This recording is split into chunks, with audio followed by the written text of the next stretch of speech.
present to you International Freethinkers.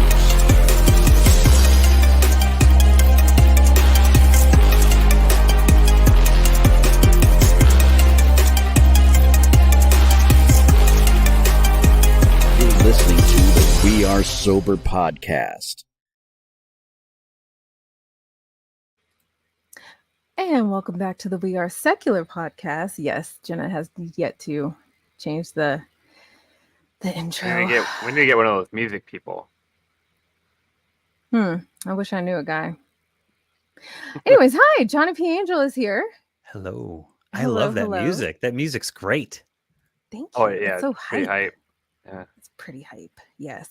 Good evening, chat. Welcome another week here on the We Are Secular podcast. We are joined special guests from the ACA nonprofit show, Truth Heathen. Jesus Christ. I'm tired. I did that yesterday, Jena. The true. Did you really? True. I was like, Truck Heathen. That's what I True did. Heathen. True Yeah, Heathen. That's the renamed show. Talk Jena. Heathen. Jesus Christ. Yes. So I see the notification on my phone for on Twitter for promoting the show, and then I click on it, right, and I don't realize that it goes directly into the IF Twitter, and so I like it and share it, but I'm liking it and sharing it from the IF account before changing it to mine. So I might actually be unliking it and I don't know how that works. I don't know how that works. It's like time travel. Twitter worlds. I don't know. I think you can like your own shit. You can like your own shit, right? Chalk Heathen. Chalk Heathen. I think we've I like Chalk We've Heathen. arrived at our final destination of Chalk Heathen. Chalk Heathen. That's a good name change for sure.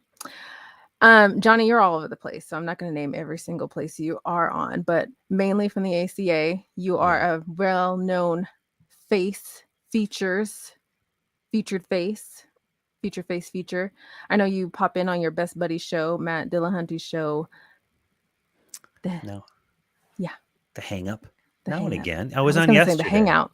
Jesus the Hangout. Christ. We hang out. That's a different one that I haven't done yet. You hang out on the Hangout. Maybe someday. We hung out yesterday to talk about the wonderful goings on in Texas. Oh God. Yeah. I got a whiff of that news from a friend off a friend's channel with various other friends speaking on it. That is such bullshit. It's ugliness. It is ugly. Yeah. I honestly, I think I will do myself some justice and dive in on more of that news in the coming days, because I don't know how to going to the extent of parents being prosecuted to deny their child medical care or care in general. Like, what the fuck is that? Yeah, do yourself a favor. And you would talk about reading through boring city regs and stuff. Go ahead and read the OAG opinion in there. And what we're actually doing on the nonprofits this week is we've got student Dr. Ben and Phoebe Rose and Nate and Cynthia McDonald, your friend and mine.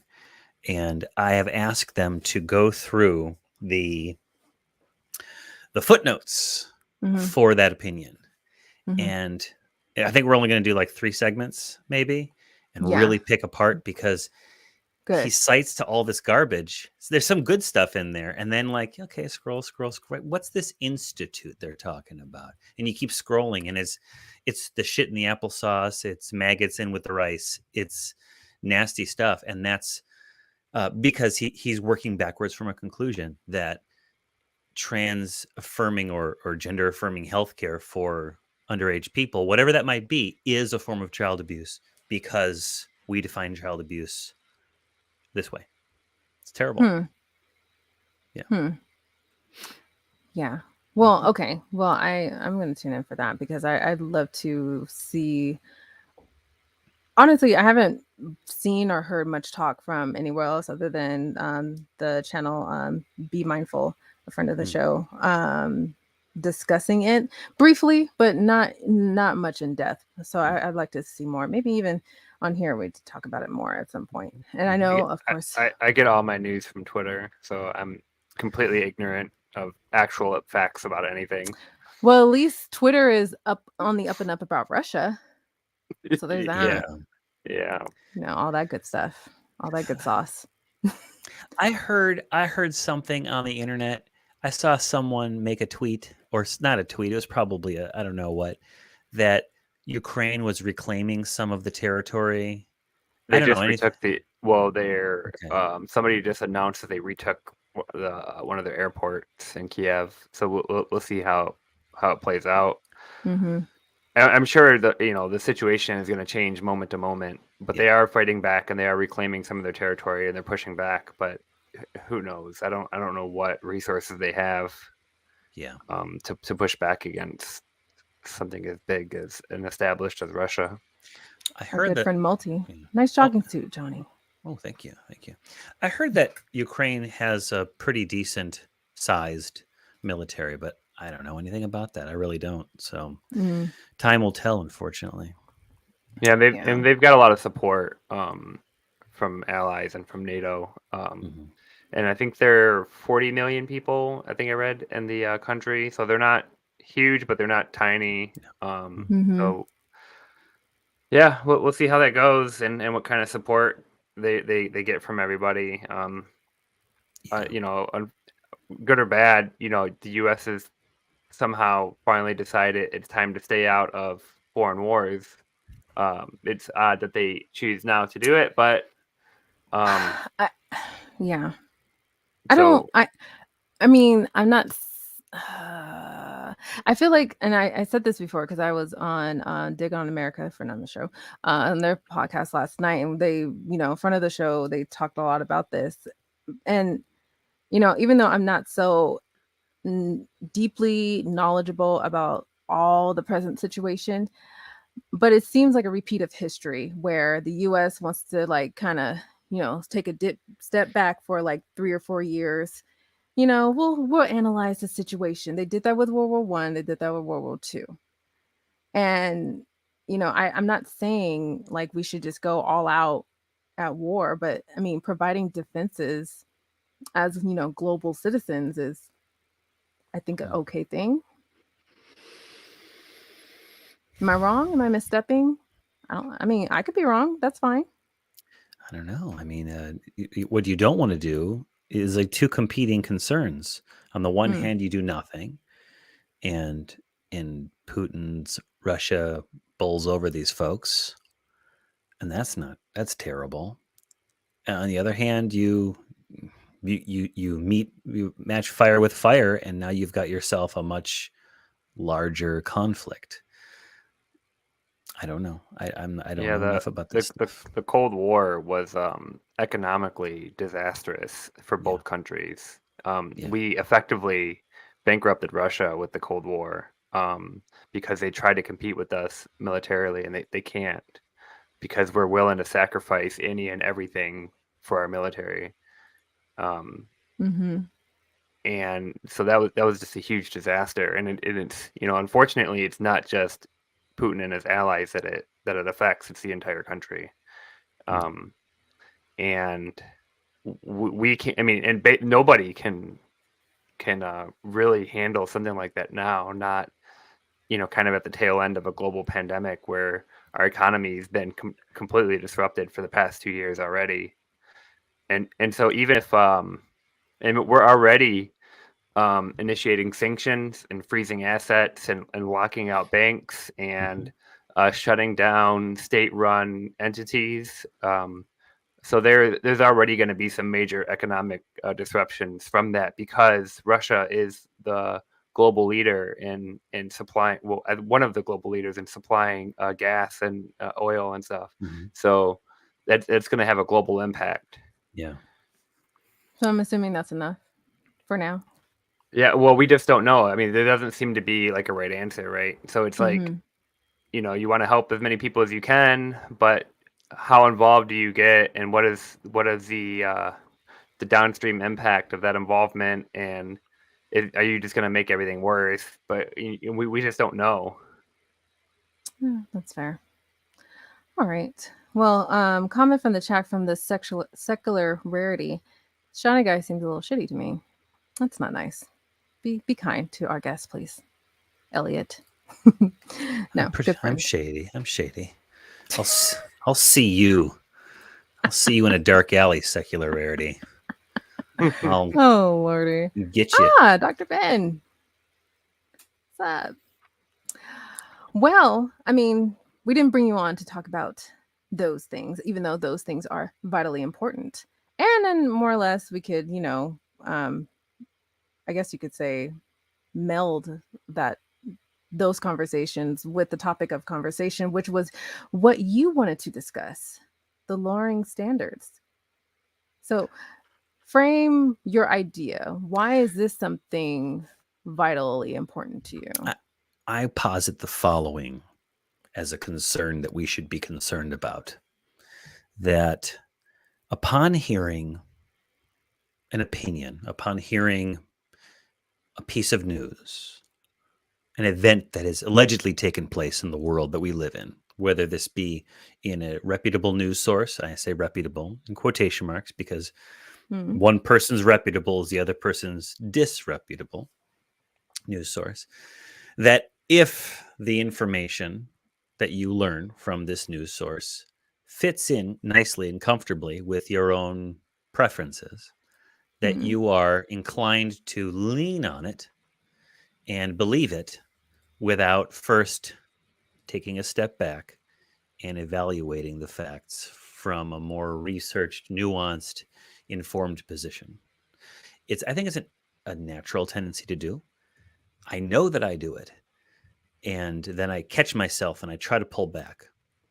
But I think in this information age that we live in, there's more of it going on. And I'm concerned that if we on this earth are going to survive and not to continuously fracture into smaller and smaller competing groups, that we need to break ourselves of this habit, much like we've broken ourselves of the habit of not brushing our teeth and letting our teeth fall out of our head by the time we're 30.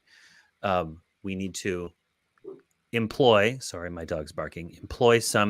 safety measures and good habits, good hygienes to, I'm sorry about that, to prevent this from happening. Good. Dogs bark. Sometimes Justin's kids scream. Not really, not all the time. So, okay. Applying those thoughts, can you give us a real world example in which you find the most disturbing currently, in the past? Sure. I've got some ideas in my head, but because the YouTube community is so interested in dogpiling, to jump onto nastinesses in recent events, I'm trying to think of an example that's perhaps more hypothetical.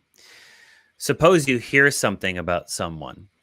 Suppose you hear that someone has a complaint about an organization or a person, and then someone hearing this just says the thing, and then a lot of people just start agreeing and start spreading the rumors. I have actually seen in recent times shit posters jumping onto a situation and start weaving a complicated cloud of BS around things. Like, I've seen it happen live. Shit posters doing it, making the concern much worse, making the concern dishonest. And I guess if I could give an example of it, that does come down to a real world example, and it has to do with politics, and it has to do with what we were talking about when we first came in.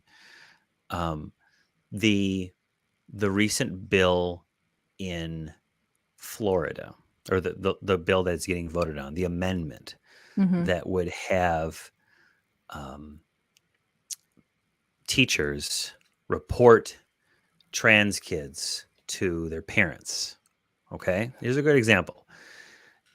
It's already a problem because there was Because if someone in school thinks that a student is, I think it was just transgender, but it might be LGBT. I'm not sure. Wow. I'm a little frazzled. They have an obligation to report it to that child's parents. And there's an exception that they're not required to do so, or they're able to withhold from doing so if they believe that it will result in neglect, abandonment, or abuse by the parent to the kid.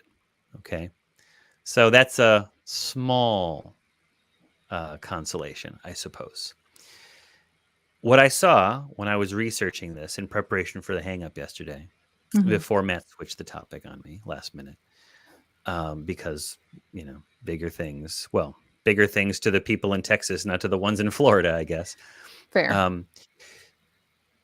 Someone was like, see, even if they think that there's danger that could happen to the kid, they're required to report it. So blatantly opposed to what the bill actually says, what the amendment actually says. The bill said, unless there's a fear of neglect, abandonment, or abuse.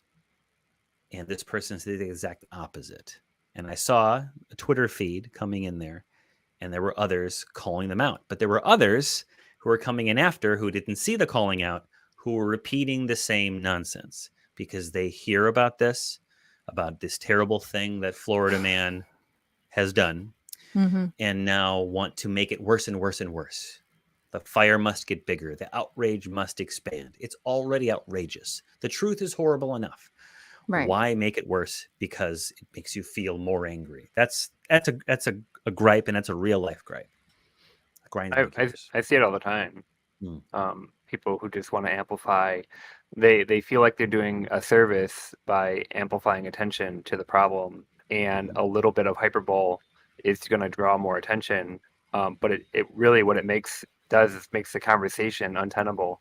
And now you just literally cannot have a productive conversation about the topic because you can't separate fact from fiction and actually get into the details because it's been blown out of proportion. And so the people that you're trying to actually convince that this is a bad thing sees that, and they use it to dismiss the conversation altogether.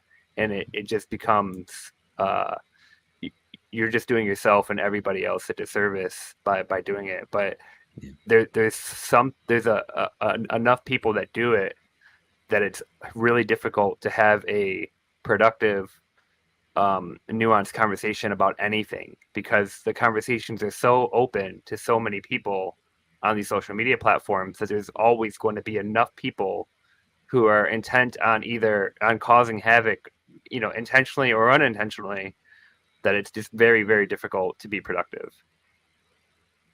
And on the same line, this is totally irrelevant, but it's what popped in my head when we started talking about people slotting evidence and information into their worldview.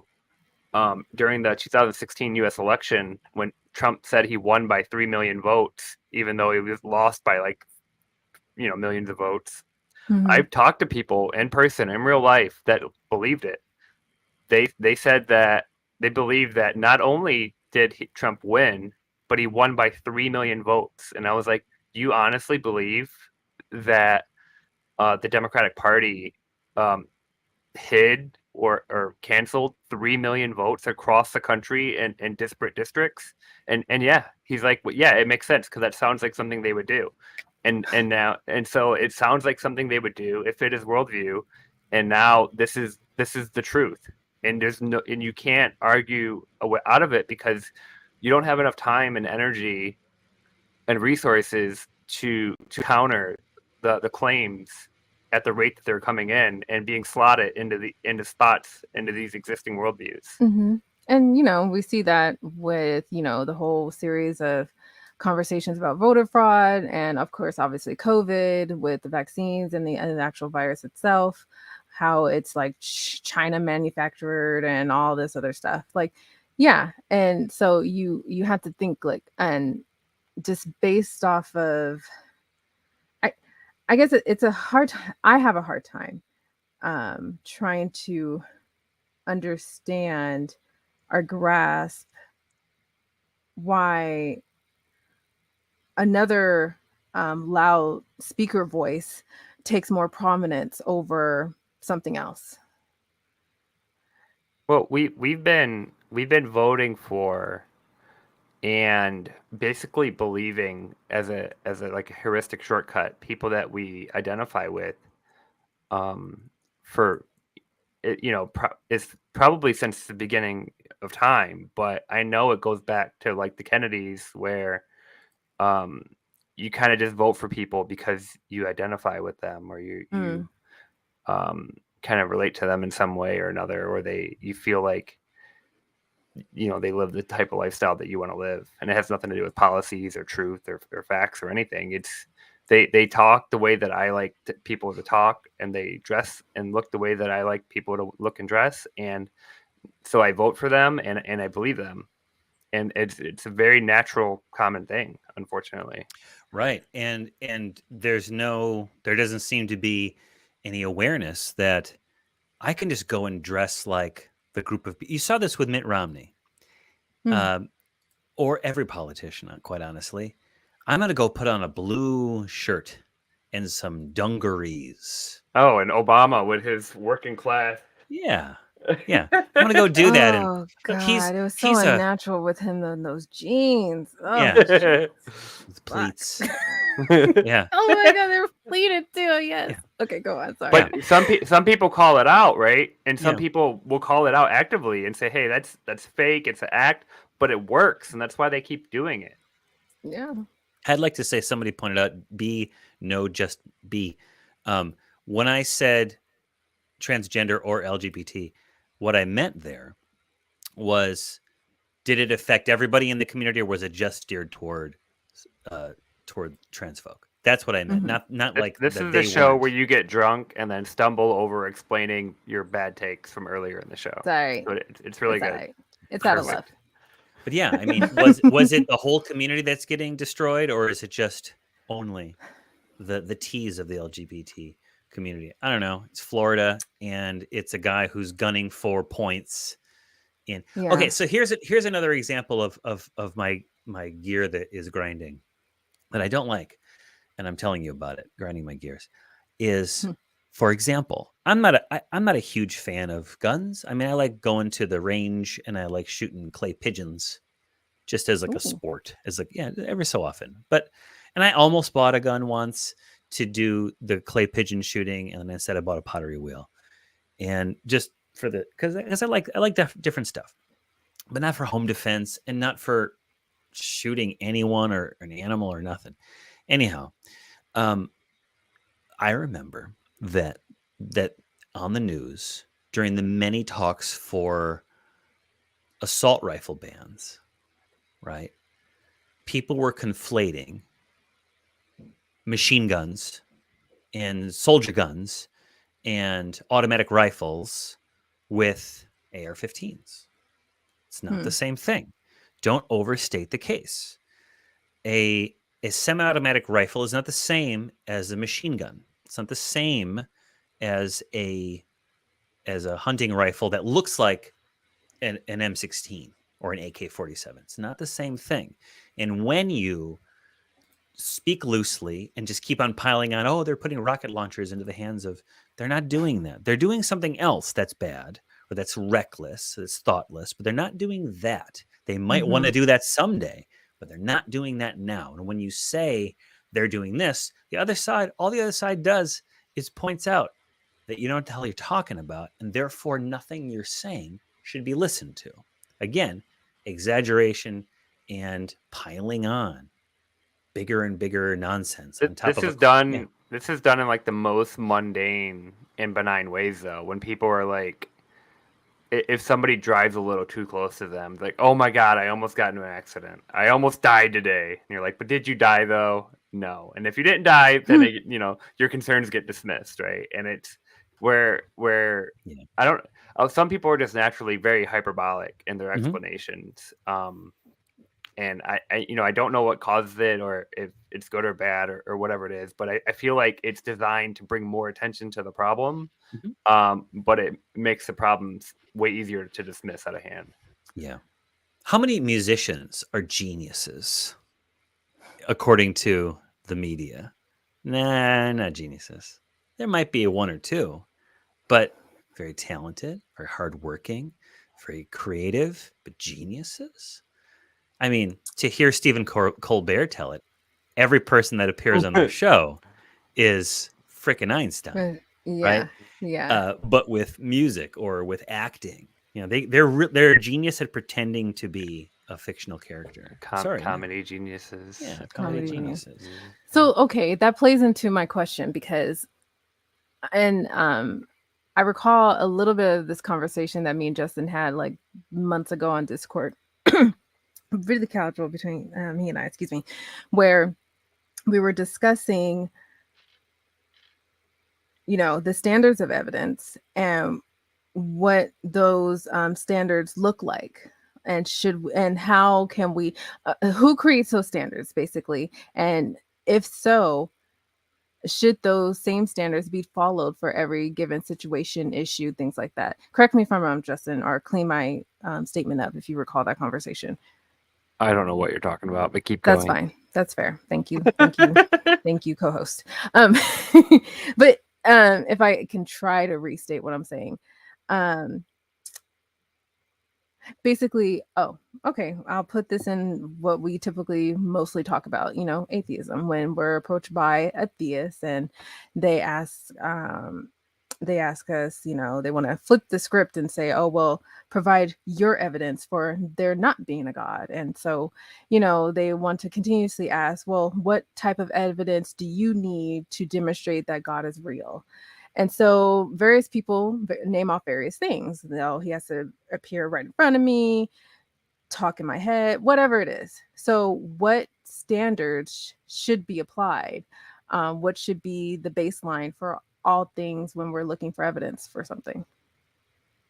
Yeah, I've had conversations about this fairly recently, in that, we're under this presumption that as long as we can generate and deliver a sound argument, that it should be convincing, but that's just not the case. Like, what convinces people and what counts as a valid argument and what counts as true premises is like, it's far more subjective than we would like. If I keep saying this, but if we were logic robots, it would just take a sound argument and we would change, people's minds on every topic every time we present a good argument for something. But it just doesn't work that way. Sometimes it takes weeks or months. Sometimes it's the exact same argument from the exact same person 3 months later, and then it's convincing. Right. So it's very, very subjective, and there's so many different factors that we don't take into account, that I want to start getting into, and topics about effective communication that we don't take into account when we're trying to convince people. And it's, relatability, personality matches. There's like primers that can be instilled beforehand that would ease into accepting of the information, because it's mostly about being comfortable with the information that's presented, because if you're uncomfortable with it, it's significantly easier to reject it. Yeah, I've talked about this before, and I don't know, I mean, it's anecdotal, right? But I think that one of the greatest things you can do for people to accept maybe that they don't need to live with God at the very core of their existence is to show people how you don't, and to be the best you can be without being, being generous and kind and patient and understanding and forgiving and all those things. And then they see you, they know you, and then maybe sprinkle a seed. Like, oh, what church do you belong to? Oh, thanks, Karen, for asking. I don't go to church. What, really? Oh, no, just never really. And you don't have to come out and say like God is dead, God's not real. No, just be like, yeah, just don't believe any of that stuff. Just never really found it convincing. And I've done that, and people are like, oh, okay. And then maybe that's all I can do. Maybe that's it, right? for that person, maybe that's all they can accept for the next 10 years. And then maybe if we all did that instead of trying to be logic beasts and confrontational monster people, then we wouldn't have that evil reputation of being always out for a fight, that we're friends, that we don't need that stuff. And we can justify it solely on being a good neighbor, right? Yeah. Which is arguably what they're doing too. It's just they put a little window dressing on it, maybe. Right. Yeah. There's a condition. And I hate to take something that I've learned from Jordan Peterson, but one of the things that when I listen to him is, the goal of the game is to keep playing the game, right? To put yourself in positions, in conversations and interactions with people to where you can keep having interactions to make a bigger impact. Because you're not going to win every conversation. You're not going to be convincing in every conversation. But the goal is if your goal is to win over, then you just have to play the hand that works at that time. And like you said, it could just be, exchanging names, phone numbers, or, hey, I'm your neighbor. And that's the end. That's as far as you get. And 3 months later, it could be, hey, I do this. I don't go to church on Sunday, so I'm free to go do this other thing that I enjoy doing on Sunday. And that's the end of the conversation. And 3 months later, they might go, I like doing that thing too on Sunday. And then, it might take another year. But you just never know. But if the goal is to actually change minds and to reach people and be convincing and or, be a good neighbor, we have to be better at communicating with people in a way that we know there's wrong ways to do it and ways that don't work. So we have to actively avoid doing that. And we have to actively avoid talking to people in ways that we know for sure that we would not allow in a classroom or in a professional setting. Because we know if we saw a teacher talking to students the same way that we talk to each other, we would be up in arms about it immediately. But we accept it because we feel like we're right and we have the right to talk to people that way. And it just doesn't work. That's interesting. That's another standard that I haven't even thought about, the way in which we converse with each other, whether we're yelling in each other's faces or really loudly over, microphones, because Discord and other platforms. You are horribly loud. No, I'm just kidding. No, stop it. Stop messing with your mic. Whether it be, that's I lost my train of thought. Damn it, Justin. That is a thought or concept in which I never even considered, how we approach each other in conversation, how we I guess the feeling, I'm trying to think of the word, but I can't. Just how we pretty much appear as far as when we speak to people that have objections to what we may or may not have evidence for, what we're trying to convey or show evidence for, whatever. And even still, you can be, another thing I've thought about is you can be the most absolute person that is the most knowledgeable of said topic and frequently study it and practice it. And time after time, you try to convince this one person or speak with them over and over.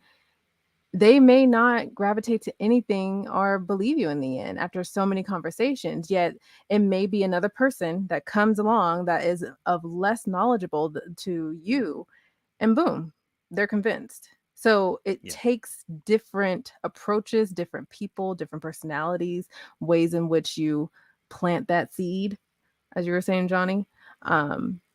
Sprinkle the chia seeds over their life. Yes. Grow it. Grow your chia pet. The smallest seed. Is a chia seed smaller than a mustard seed? Is it? Sorry, I don't know. I try to think about that because there's so many gospel songs that say you just have to have like belief or hope as small as a mustard seed. And I'm like, is a mustard seed the smallest seed? I remember hearing about that. I don't know. I don't have any. Actually, I have some mustard seeds. I should put them next to a chia seed. But aside from our seed chat, you said it, Justin, that there are so many things that get into, like, how may I phrase this? Today, I might be very susceptible to a testimonial story, right? Or this afternoon or this evening, right? Tomorrow, it might be the Kalam cosmological argument. And then, like, later in that day, it might be a pragmatic approach. Well, until people have a good, established humanist foundation for their morality, globally speaking, maybe just myths are good enough to keep people from murdering each other, right? There could be any number of different approaches to talking about these issues, and they might be very time sensitive. And because we're human beings, we ourselves, like, maybe I don't want to make the point that pragmatically speaking, this is the best approach. Or maybe right now I don't feel like entertaining the idea that when we have societies that get unhinged from a cultural consensus, they can sometimes go off the rails. Maybe I feel like arguing about the Kalam doesn't make any damn sense today, right? So depends on your mood. It depends on your mood, and you have to recognize that. That's why also you don't necessarily have to make the argument. The more you hammer at something, maybe the less likely you're going to make any progress. Hold on, my dog is. Hold on. Oh, Vinny, behave. I don't know enough about it to like get into super deep conversations, but that's how I feel about the ethical vegan activists. It's like I could agree with you 100%, but the way that you talk to me, it's going to shut me down, right? And then I start finding excuses to not believe you or to not take your concerns seriously. If you go, oh, hey, we're slaughtering animals, we're hurting animals, and I go, yeah, but there's like 5,000 people that are going to die today. Do you not care about them at all? You haven't mentioned them at all. But it gets to the point where you can disperse the concerns to a point of background noise, and then you just go on with your day as if the conversation never happened. That's true. You can just dilute everything into the background. If you're already turned off from the beginning or during that conversation, even if they're right, even if their concerns are justified, even if you were initially convinced, but it just becomes, something outside of your radar, and you move on and you never think about it again. I've been going over my meat eatery lately in my head quite a bit. It's been in my head a lot, I think, since getting the dog. And I've had a lot of vegan friends over the years. My friends in law school were all vegans. It just happened that way. I met one, then I met two, and then suddenly I was in like Flynn with the vegans, and I never wanted to be one. And now the vegans that I run into are on shows and callers and stuff like that. And I'm trying to like I know all these arguments. I know all these emotional appeals. They haven't worked before. This is a something else that I'm working out through my head. And the visceral reaction to the asshattery that I hear from the vegans who talk about why everyone should be vegan, and if you're not, you are Hitler. You are Pol Pot and Hitler rolled up into a cannibalistic, ball. Oh, I'm like, stop. Let me work this out on my own, because there is a natural response. This is the other side of it, right? Where you talk to a theist and they're talking about something. There is a natural, visceral response to have an emotional response to be like, you know what? Just to spite you bastards. Oh yeah, I'm gonna go eat a cheeseburger right now. and I'm like, no, I'm just gonna ignore that feeling and I'm gonna think this through. And so I've been cutting down on my intake. I know. And you don't have to eat meat to survive and be healthy, especially, we're in like bigger cities, Jena, Yes. where there's no shortage of food. We're in a food desert. right? But let me work this out. Stop demonizing me, and I won't demonize you, and let's just have nice conversations. Now, if we pretend that sushi is vegan, I think Jenna will be okay. Oh, God damn it! Or Pokeballs. Pokeballs. Love it. Yeah. Love it. Yeah, kill your fish. Yeah. I said it. Not to trail too much from the main topic, but I will say this in response to this, because I've on and off have had and listened to conversations about, the veganism and everything. I feel, and I can be wrong, no one has to agree, it's fine, it's my opinion, it's half of my show, I don't give a fuck.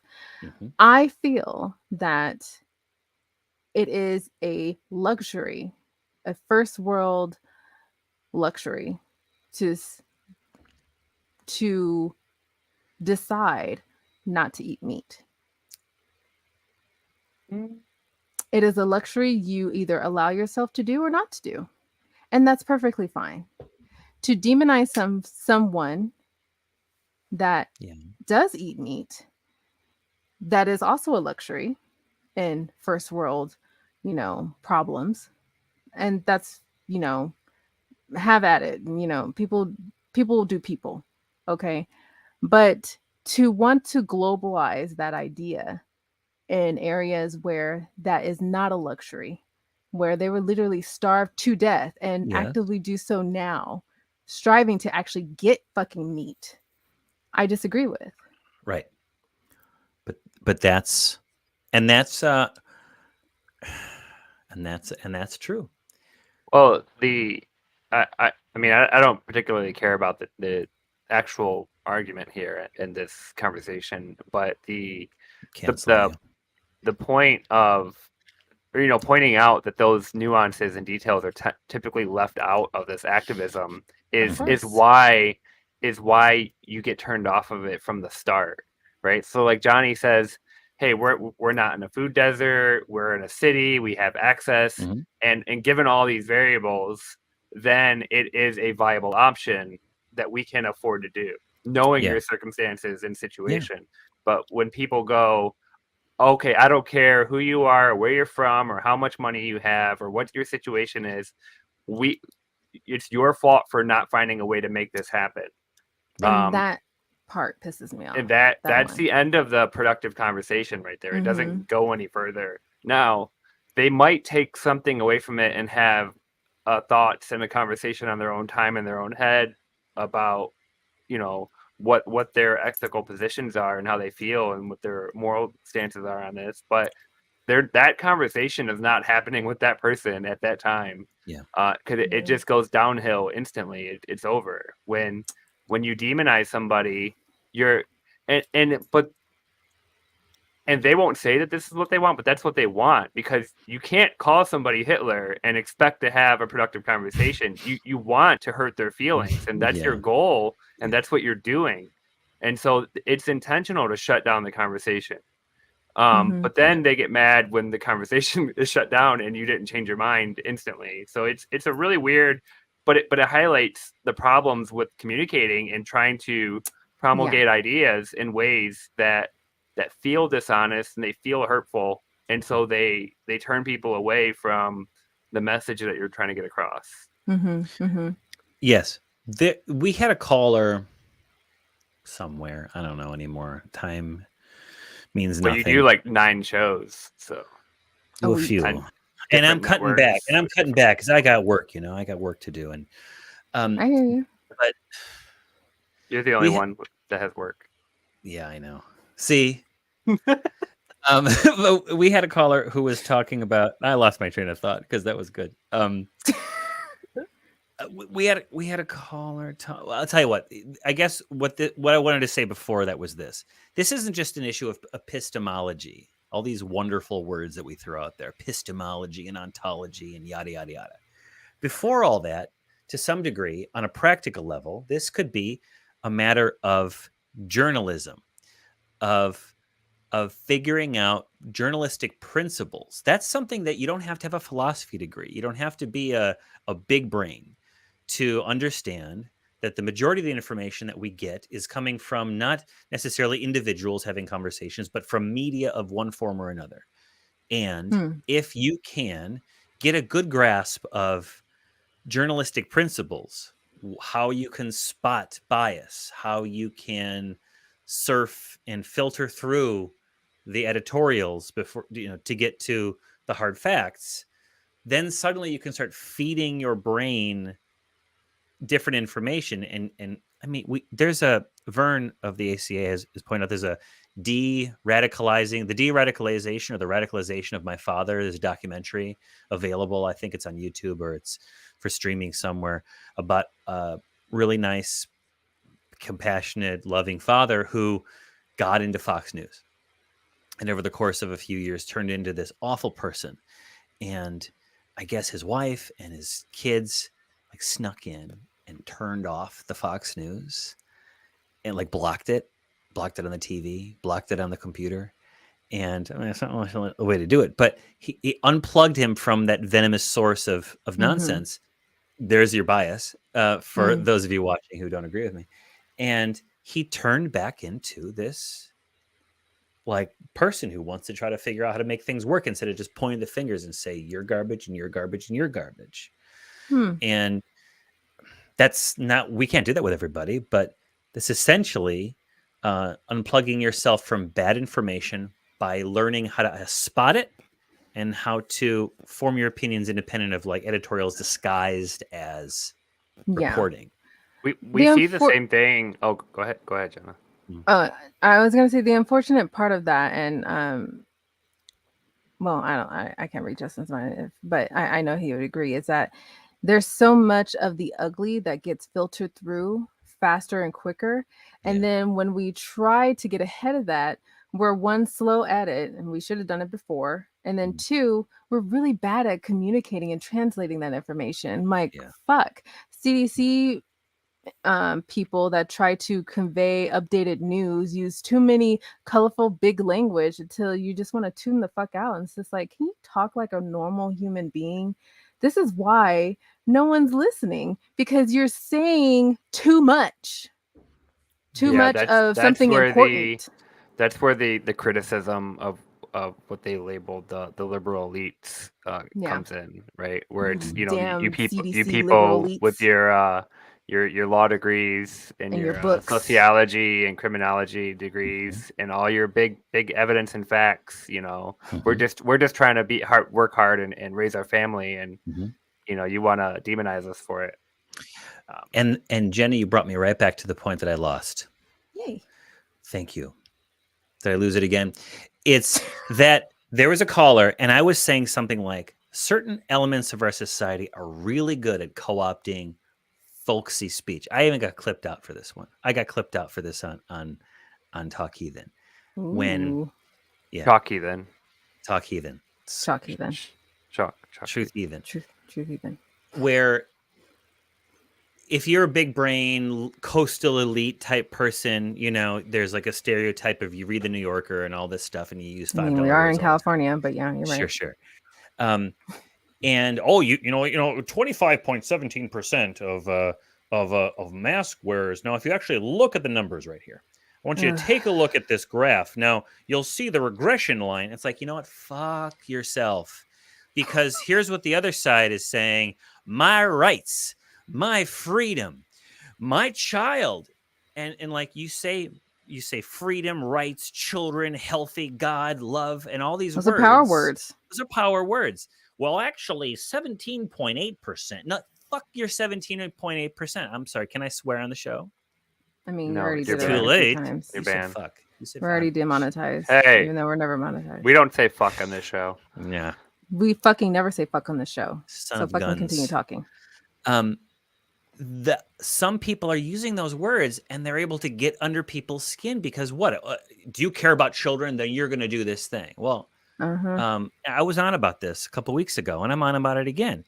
We've got to be, we who care about the truth, whatever that truth might be, we're going to break it down.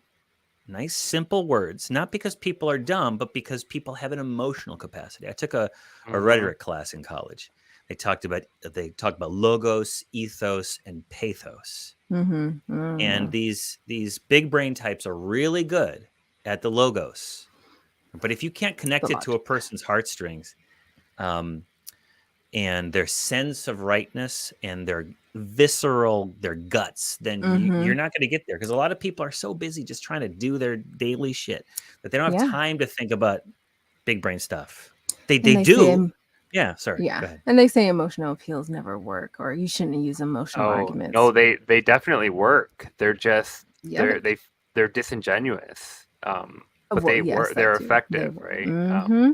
So yeah. Oh, sorry, Justin. I was say when earlier in the pandemic, there was always the phrase of we're battling two pandemics, the virus and pandemic of misinformation. But then and recently, like, the Big 12 thing came out with the anti-vaxxers and the people spreading all the misinformation and this and that.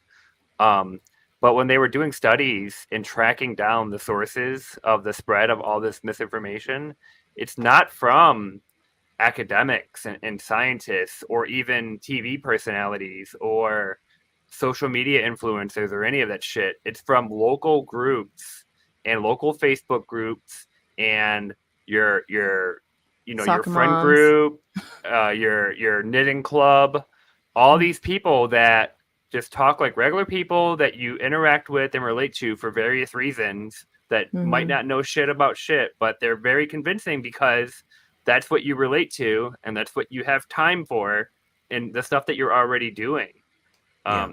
People trying to feed you, facts and evidence and data down this big pipe all day is just going to, be closed off as a source of reliable, accurate information that you take on board and incorporate into your belief system. But you're more likely to believe, your neighbors and the people that your coworkers and the people in your garage sale groups on Facebook or whatever. Well, Justin, you said something that made me think of this. It's what I was saying, that you said it really nicely. And it's, let's say I come back from a day of work, or I don't have any kids, but like childcare or something, right? Some like real daily necessary thing. And then someone comes at me with an argument, right? Some like sophisticated, fine filament of reason, right? I got to be like, okay, hold on. Wait, hold on. I got to clear a space. And it's not that I'm not capable of doing it, but like I'm being bombarded by responsibility. I'm not saying me. I'm saying people. Well, right? You have work. You've established that. Yeah. Right. Like sometimes, like you said, like it's like, okay, I have to figure out to filter out this information. What's that? Sally soccer mom. What'd you hear? Okay. Yeah. It works for you. All right. When I have more time to sort through this, I will go and do this thing. But that sounds right. And it sounds careful and safe. I'm going to do what's careful and safe. And I don't have time because I got to do the laundry and I've got to wash my car and I've got to get the car, all these other things. Right. And like, well, okay, the source of the information is somebody you already trust and have a rapport with for other reasons. That makes a huge difference. Not like you said, not just CNN or big brain Dr. Fauci. I like him, but he's easy to pick on, I guess. Yeah. And people showing graphs and, like you said, regression charts and stuff like that. And it's like, half the people don't know what that shit is, and most of our bad information comes from people that we trust, and who 95% of the time, the information is probably perfectly reliable or benign, or it just has no consequence in your life.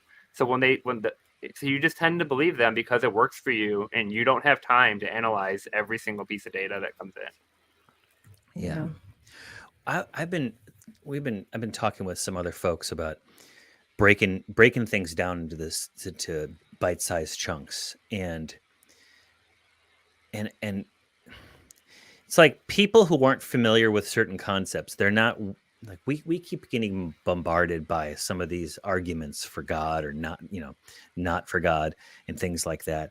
And we get callers sometimes who are like, I'm in my work and I'm talking about, the Kalam cosmological argument and how it doesn't make sense. And I'm like, I bet that the people at work are not talking about any of that stuff. I mean, they could, but they probably aren't. They're probably talking about personal experiences and different kinds of stuff.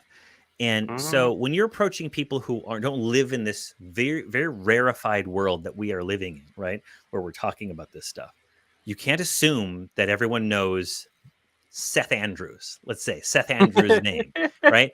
He's unknown to 99.9% of all English speakers, not even just the rest of the world, but English-speaking human beings, right? Seth Andrews, no, what that is. Is that the guy from, Robot Chicken? No, right? He's unknown. So it's not that people aren't smart. It's not about intelligence. It's not that they don't know big words or that they don't have skills. They don't have the time for that.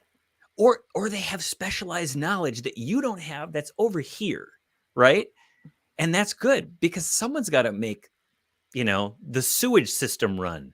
Someone has to design the water, airplanes to fly and have to make sure that money doesn't get lost somewhere. I don't know how things work. I'm a lawyer, but like there's so many facets to the world, and then people tune into shows like this and others, and they see people engaging in like very specific conversations, and then they go out into the world, and it's like, I went to school in like a real hippy dippy place, and when I came back into the real world, it was cold water. It was like, oh man, we were eating each other alive over purity of ideals, and then we go to Texas, where all that shit's out the window and global warming isn't real and I don't recycle because why bother? All this stuff.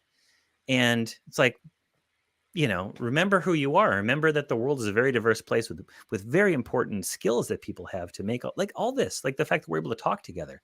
I don't know about you, Justin or Jenna, but I couldn't make an internet work with the skills that I possess. Wait, what is an internet? I don't know.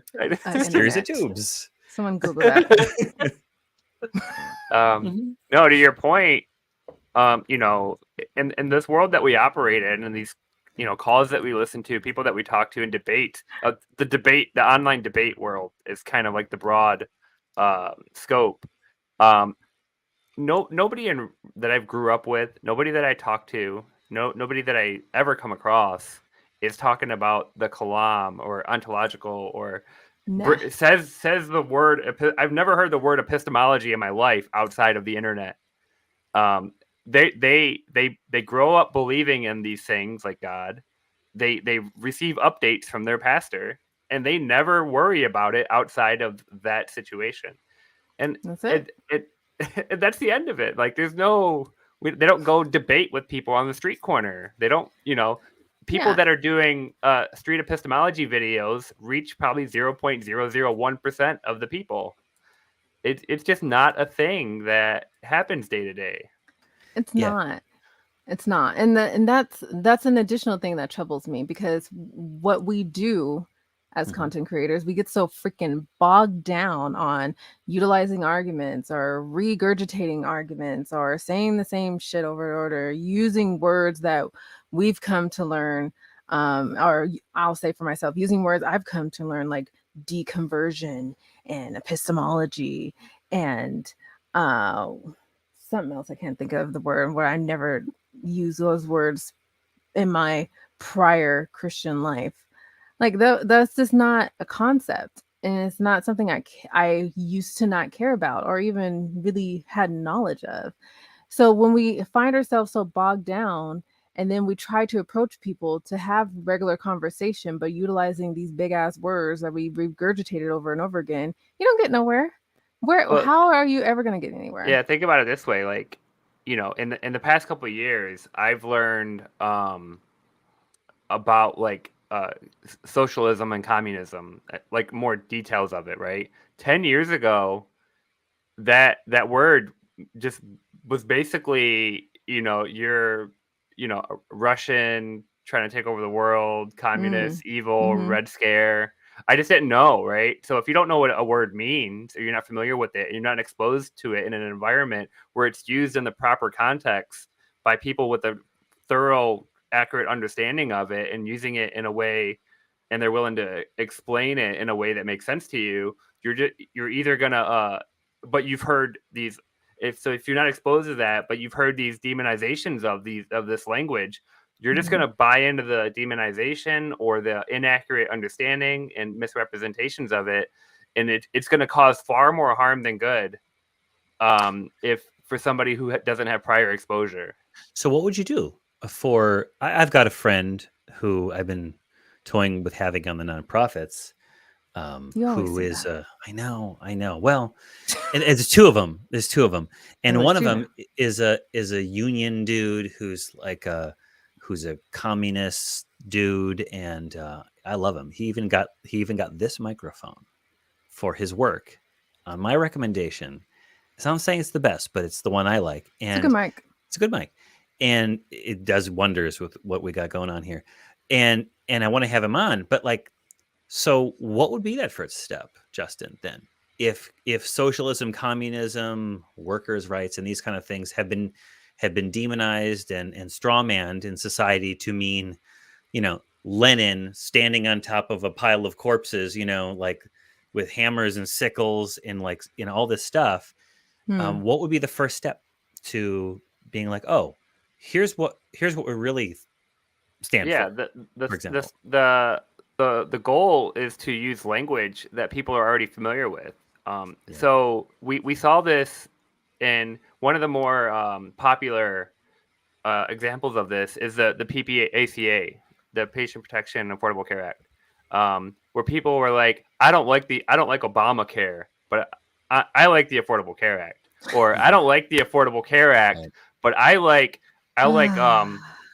not getting kicked off my insurance for having prior conditions, or not getting kicked off. I like my kids being on until they're 25, but I don't like Obamacare or the Affordable Care Act. It's because that term has been demonized and explained in an inaccurate way, but people actually like the details of it, but only the ones that has been explained to them in a way that they understand. And we all kind of do this in different ways, but just use like regular words that people are familiar with, and there's less chance of misinterpretation or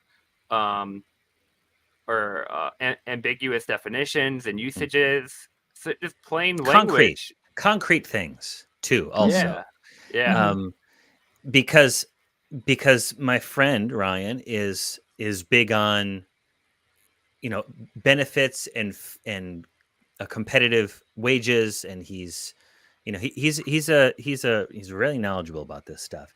Talk to him about it. Tell me what you disagree about some of Ryan's beliefs, right? Like, I have another friend, Chris. I talk about him all the time, gun toting all the time, like 6,000-year-old Earth. He likes Ryan. He thinks he's great. He doesn't agree with these things over here, but he likes him as a person. He likes his integrity. He likes that he's knowledgeable and he's passionate about things. And when we sit down together, there is a lot of agreement going on. And if the three of us could just figure out to solve the things that we agree on, we'd be pretty far along to making the world a better place. Yeah. And concrete things. You made a really good point. When we start explaining these topics and you start going, oh, this study said this, or this politician said this, or this thing said this, but you're vague. You don't have like clear examples. You don't have, if you sign up for this, you're going to save exactly this much money, and these are the list of benefits that you're going to get. Yeah. That's going to go a lot further than just general, oh, this is going to be better for people. Sure. And that maybe that should be, dialing back to the topic, that should be the standard. Just fucking talk plainly. That's it. It doesn't have to be as complicated as we make it seem. I'm not dimming down a person's study, knowledge, efforts to wanting to learn and understand, and but if you're going to do all of that, be able to regurgitate all of that in a way that's in a language that people are familiar with. convert all that information in a way that's plainly spoken and understandable. That should be the standard. There's a series on YouTube that an expert explains things to a little kid, and then like ELI 5. Oh yeah, ELI 5, and then ELI high school or whatever, and then professional level. Oh, is it the three? It's like 3 stages or 5 stages. I think it's a Wired. It might be Wired.com does something like that, and I really like those because like, oh, we're going to explain blockchains to little kids, and then they get to grown-ups, and then it's not just blockchains, but it's all kinds of stuff, and they explain it to a high school kid, to a college student, to a person in grad school, and maybe like an super expert, right? And you can kind of follow along. I mean, at some point you get lost, but at the very least, you got to figure out where your audience is. Have you ever given a book report? I've done. Well, let me just put it this way. Forget about the book report. I've had people on the other side of lawsuits who are not attorneys, and who I am trying to crush under my foot. And yes, rhetorically. And I say trying. I'm not like Perry Mason over here, but I notice a lot of times that when a person is not trained in clear communication in that field, they will use some amazing word choices. They will select some really big words, and they will have these sentences that are impossible to follow. And it's like, okay, you're trying to be smart. You're trying to obfuscate. You're trying to hide the fact that you don't actually know what you're saying to try to pretend that there's an argument here. And thank you for doing that for me. Now I know that I'm winning. And I say this because I've been beaten down. I've said this a few times. I've been beaten down by juries and bosses and court reporters who are like, Mr. Angel, what was that word you used? I didn't get that. Oh, sorry. Try. I just use the word try as opposed to, I don't even know what some fancy word is. If you can't explain it in simple terms, even if you have to chain those words together into a sentence to explain a phrase, then maybe you don't understand. Maybe you're on some level doing a little quick change operation where you're trying to fool people into thinking that you understand more than you do. Yeah, I have a closeout meeting that I'm hosting tomorrow for a project that I did a few months ago, and there's various levels of understanding. So there's my coworkers that I work directly with their other engineers, and then I have like asset supervisors that are like, they manage furniture and shit, and then there's like a facility manager who like knows how to like a building runs, but then there's like architectural engineers, like people that design buildings on there, but then there's like a waste reduction people that are like in charge of trash cans and stuff. So there's like a huge array of understanding. So you got to like figure out how to communicate the same idea in a way that all of them are going to understand it well enough to appreciate what you've done for them or the work that was done. And it can be difficult, and the less you know about it, the harder it is, because you're going to use those technical terms, and you're going to use exactly what's written on the page of, I did this to this unit when I you know this thing, because that's what's written in the textbook that says that's what I needed to do to it, instead of explaining it in a way that's like either analogous or just easy to understand. And people only have the tools that they have available. So every person, I'm looking something up because of this. People use the language, and they come at your words from the perspective that of their expertise, their own little individual fiefdoms. You made me think briefly of Father Mapple from Moby Dick. Has anyone here read Moby Dick? I love Moby Dick. Not in years, but he's a good one. I've seen the movie. Okay, well, something about a whale, right? I read the book. Well, there's one with Patrick Stewart, there's one with Gregory Peck, and I haven't seen either one, but I really want to because I like Moby Dick. And the American History Museum in Washington, D.C. has all kinds of whaling stuff. Whaling is cruel and it's terrible. It's part of our history. Anyway, so there's a preacher on the pulpit, and he's like, and the god's up there with his yard hook, and he'll take you down to the mizzen mast, and he's using these languages that you know what I'm saying? And the people are like, oh yes, the Lord, and he's the captain of the ship, boys. And if you don't tie a knot of faith, he's using the terms that make sense to those people, and it's great. Right. So James Wolfe says the Patrick Stewart one is highly recommended. He plays Ahab, I assume, in that one. I want to see it. I think so. I want to see it. I love my patty stew. And what's kind of funny with that is that talking different ways to different people is really demonized in some ways, in some communities, in some cultures, in some respects. And it depends on how you're doing it and what the goal is. You have to be very careful. You can come off as like patronizing or condescending or racist or whatever it may be. But in the military, we called it's a form of situational awareness of behaving and responding to match the situation that you're in, and it's expected. It's not. It's you're expected to do that. It's the only way to navigate your day. But there's a totally different way of communicating with your direct peers than there is with your subordinates, than with the people that you work for, and with people that are 6 or 7 ranks above you. You're expected in code switching. You're expected to communicate. You're expected to communicate differently and behave differently, and it's perfectly natural. And I see a lot of these conversations and people doing it as, to me, that seems normal because it's what I was expected to do, and so I just don't recognize like that being a problem unless there's something like nefarious about it. Well, you could do it. You could do it wrong and in a patronizing way. Yeah. Jena, secularity didn't beat you to it. He had more sails to the wind and rowed harder to get to that word that you couldn't remember. Who am I? Sidra? I'm Father Mapple. I'm Father Mapple again. I'm not a boat person. I'm not Sidra. Hi, Sidra. No, and Justin said this, and to Elliot, to all of your guys' respect, yes, code switching.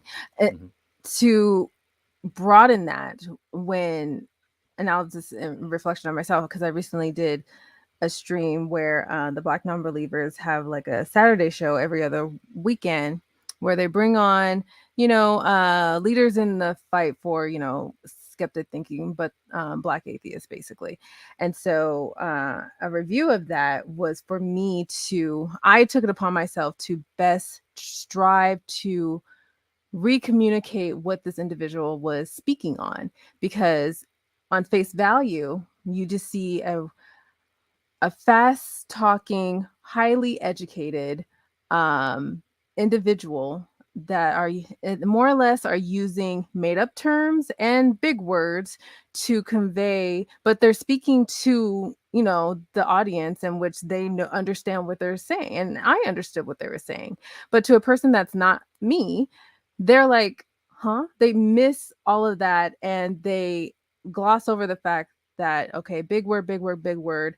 And then in one instance, towards the end of their conversation, when they were asked, how do you tell a person how they can be a part of the fight for promoting, Black non-believers and the fight of social issues, things like that. And, as they were actively going through, working through that answer, he landed on, I should say they, pronouns are they, them. They landed on saying, get out of the way. To a person that is not Black, that phrase, get out of the way, seems harsh. It seems like, whoa, but I genuinely want to help. I genuinely want to strive and do this.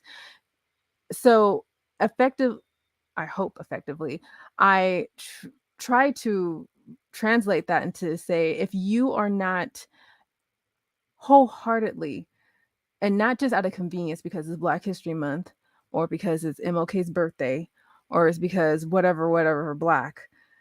If you're not wholeheartedly 365 days of the year striving to promote and be there and actively be an activist for these marginalized groups that are, part of our atheist community, no less, then get the fuck out of the way, because you're just trying to conveniently self-promote your platform to make you seem like you're still part of the group, but you're not really, just because it's, Black something day. We've talked about. Go ahead. No, go ahead. You've talked. We've talked about this recently with activism, and there's so you can have a broader group of activists towards a common goal, but you do have subgroups, and you have to, because they're affected by different issues, and like you said, that subgroup is in that fight 24/7, 365, and can't walk away from it.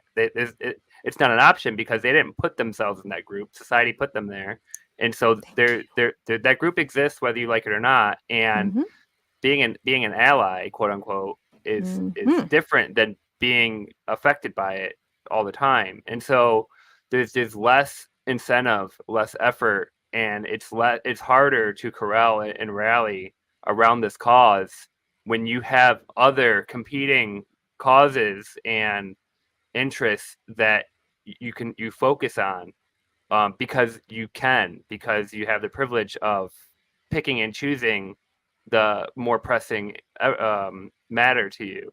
So there's a difference there of when this is what I have to do for my life, and this is what I can do to help people. And sometimes it's more work to bring people on board and try to keep them together and keep them in line with the core goal of that subgroup than it is to just do the work yourself, because you have to do it anyway. And when push comes to shove, you don't know who's going to falter and just not be there when you need them, because they don't have to be. Yeah. Keep on trying to, on the nonprofits, keep on trying to bring in these issues to highlight it all year long. We try. It's hard when some things make the news and derail things.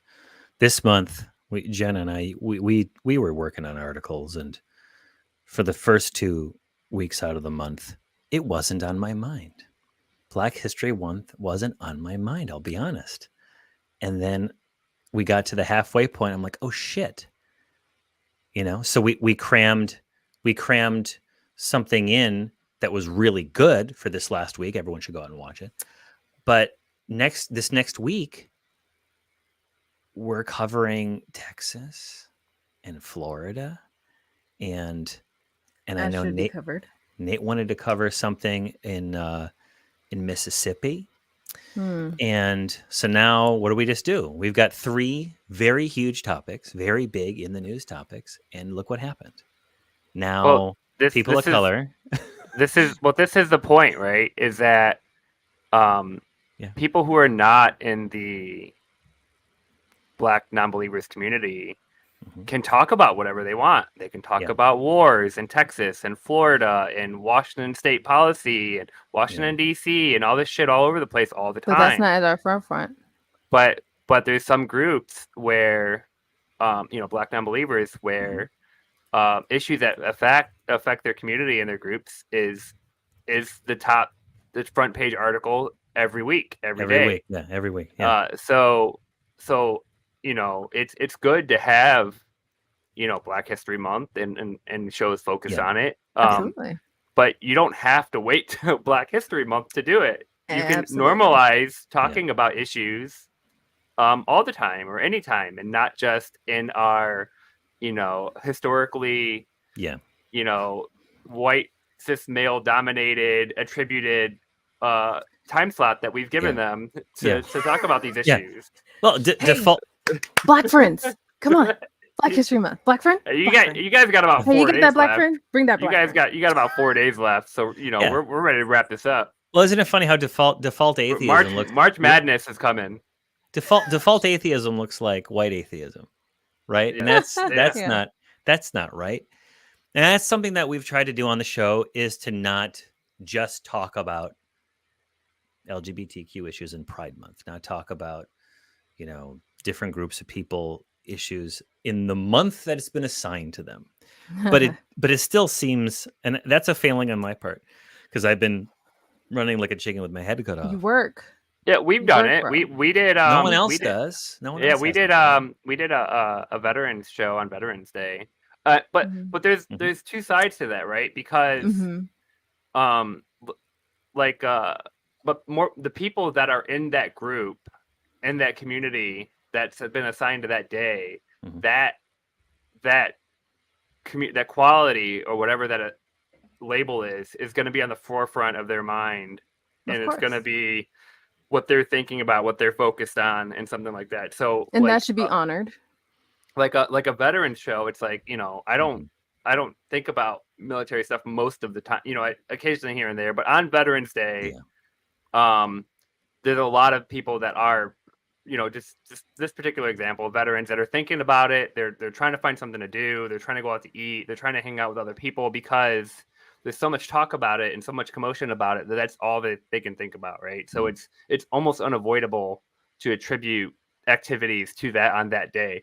But there's nothing saying that is the only time to do it. And I think that was more your point of let's talk about these issues that affect people more than just that one time a month or one time a year that's attributed to them. Because every other day that doesn't have a specialized topic already assigned to it, we're just talking about general white atheist shit. Right. And also, if you just talk about those issues, we're far afield from our original topic. But if you just, let's say you want to focus on, Black issues, right? And you get like 1 month to do it, 1 month to do it in, right? What are you going to get? You're going to get I'll tell you what you're going to get. You're going to get Rosa Parks. You're going to get Frederick Douglass. You're going to get the highlights, right? The same old stale. I mean, I'm not going to knock down Sojourner Truth or anything like that, but like how many hundreds of thousands of people have been like kicking ass and putting, grinding things along. I swear to God, if I had to watch that same cartoon MLK story, I'm just gonna shoot myself. It's a cartoon version of it. It's like going to a restaurant that has, we got something for everything. We got spaghetti, we got sushi. It's like, okay, and that's what happens. But how can we relate this back? How can we relate what we're talking about right now to the original topic of? I don't know if I can. I don't know if I could do it. I would say, well, something I've seen lately that does tie this all together is to intentionally follow, whether it's in your wheelhouse or not, whether it's in your interest group or not, intentionally follow people on social media that are putting out information on these topics that you claim to care about when you have these days come up or when these conversations come up, and then you go, but I don't know anything about that. I don't know a good source of information about that. I don't know how to learn more about that or be exposed to this more often. But you can find people that are putting out information that are activists on it, and just add them to your standard timeline of art and food and drink ingredients and all the other shit that you learn about, but add their issues and their news, their information to your standard media, and so that you can learn about this the same way you learn about anything else, but you just never did before because it's not an issue that affects you.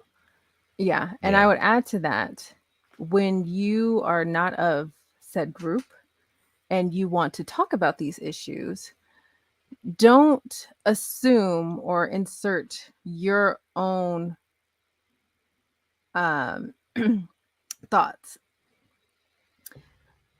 It's okay to not always talk about every fucking thing, especially if you don't fully understand every fucking thing. Yeah, we have a bad fucking habit. We've been having a problem with this. we got a big ass problem with it. We have a bad habit of always wanting to talk on every fucking thing.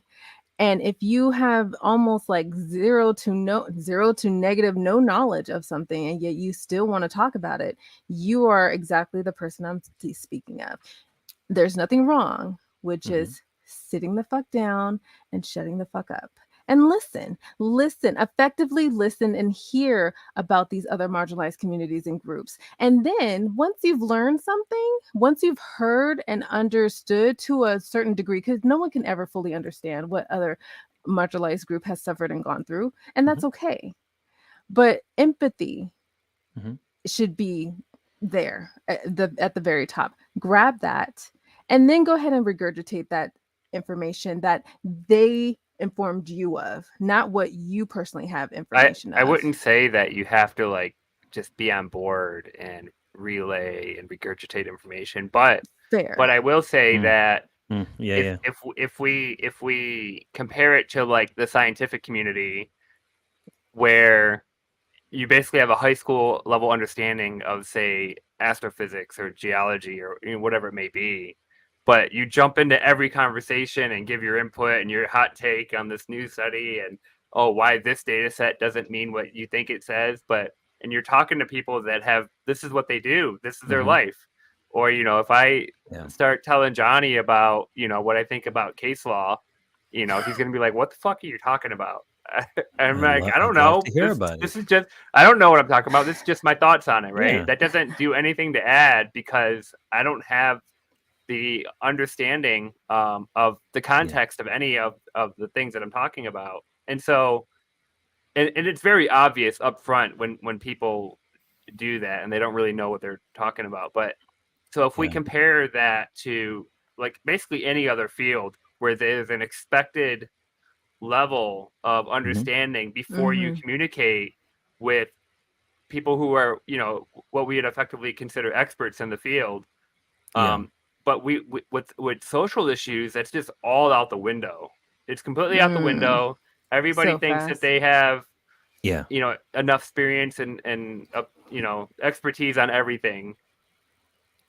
When I used to be quite a runner, and I'm trying to do it again, but Yeah, me too. Laziness and stuff and other stuff. That's for the birds. But on. when you let's say, for example, I remember reading someplace, the first mile of your run, don't go sprinting. Don't be doing interval training. Don't go all in. Don't go all in. Just warm up for that first mile, right? If you, with a little bit of the ability to run 1 mile, start trying to do, I don't know, high intensity interval training, you're going to hurt yourself. You're going to pull something. Yeah. You're not going to be fast. But the feedback on your being dumb is immediate. It's immediate. So until you can logically run a nice, slow 1 miler with knowledge in your head, like an intellectual 1 miler, everything above that you can start flexing a little bit. You can start if we could sprain somebody's ankle every time they said something dumb, that's what we're advocating for sure. Actually, that's not fascist at all. You all are out of order. And that's my lower talk. Look, man, we just need you to look. You just had a hot take that doesn't make any sense, so you get a slip disc. I'm sorry. That's just the way this works. We recognize that. We recognize this as a fact in other avenues of life, and yet when it comes to other things that don't just affect my hamstrings or whatever, like we give it a pass, right? Like the people that are like, I was in the toilet and I saw that this vaccine, like. Biology. Yeah, if you're learning your science from the markers written on the inside of the stall. Like I just finished my first semester of philosophy and I know everything. Yeah, bro. Yeah, bro. This show is typically only slightly an hour long and we've gone over. So Johnny, you can pride yourself as being a very awesome guest. He said you got to go anyway. So I wasn't sure because I do that. You know that I do that, Jenna. I know. You know that but I sat and listened, and sat and listened. But I know you're a talker too. I'm a talker. Yes, you are a talker, Johnny. It's okay. It's okay. It's okay. We enjoyed you. I was glad to be here too. Thank you. I know. No, this was great. Usually I start falling asleep after an hour, so this is actually like more engaging and entertaining. You got to get this. You got to get some of this because it takes a while to kick in, and once it kicks in, you're amped. I've got really hammered many times on the show, and it many a time. I don't need to do that. No, hammered. No, Johnny P. Angel, appreciate you. Thank you. You are obviously more than welcome to come back. Thank you. Thank you all for, of course. Thank you all for joining us this evening. Again, normally we only run an hour, but obviously, good ass guests. As far as next week, we won't be here next week, so this made up for that. Yeah, that's true. Unless Justin wants to do something cool, but I'm gonna be on a vacation. A magical mystery tour. A magical mystery tour on a bus in the clouds to heaven. No, what? Jena. That escalated quickly to heaven. Yeah, it did. All right, we'll just move on. I don't. Okay, we awkwardly end the show awkwardly. Okay, good night, everyone.